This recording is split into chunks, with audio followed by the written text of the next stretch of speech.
La France prend un risque énorme d'être discréditée aux yeux de l'opinion internationale. Comment, effectivement, le monde entier peut comprendre que la France, vieille nation, vieux pays, qui est devenu le champion du droit international, défendant le droit international, comment le reste du monde peut comprendre que celui-là même qui rappelle, et à juste titre, le droit international et la nécessité, sinon il y aurait un désordre, la nécessité de défendre le droit international au Moyen-Orient, à Gaza et dans le Donbass, en soutenant que le droit international doit être appliqué dans toute son étendue, que la France elle-même vienne violer le droit international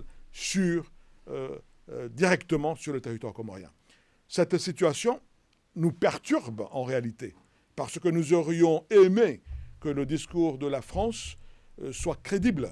Mais ce qui se passe avec Mayotte risque de discréditer la parole de la France. Parce que Mayotte, j'y crois aux vertus du dialogue, mais il faut qu'il y ait un contenu, il faut que l'on réfléchisse, et puis il faut, à l'instar de ce qui a été fait dans la commission mixte entre la France et Madagascar, que ça soit fait aussi entre les Comores et la France, que l'on puisse examiner l'histoire, ce qui s'est passé dans notre pays. Je crois qu'il est temps pour que aussi l'on accepte que des réseaux de la France-Afrique a sciemment, volontairement, déstabiliser les Comores pour empêcher que les Comores puissent prospérer. Attention, je n'exonère pas la responsabilité de la mauvaise gestion des Comoriens. Pas du tout. Je dis tout simplement que l'instabilité chronique, qui d'ailleurs très souvent des journalistes à Paris dans les plateaux aiment à insinuer, à se moquer de nous. On est devenu même un sujet de moquerie dans les plateaux de télévision françaises. Ça nous fait mal, nous les Comoriens, parce que nous savons pertinemment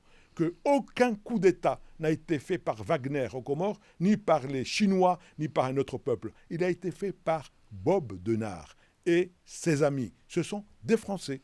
Et c'est pourquoi je dis que dans ce contexte, il faudrait qu'ensemble, dans une commission sérieuse, que l'on discute, que l'on appure le passif et que l'on regarde ensemble d'un avenir serein. Parce que je ne suis pas de ceux qui pensent qu'il faut rompre avec la France, mais tout dépendra de la politique de la France, parce que si la France continue à envoyer des ambassadeurs et des consuls comme ceux qui sont là actuellement, malheureusement, je crains que les Comores, à moyen et long terme, tournent le dos à la France. Ce n'est pas ce que nous souhaitons.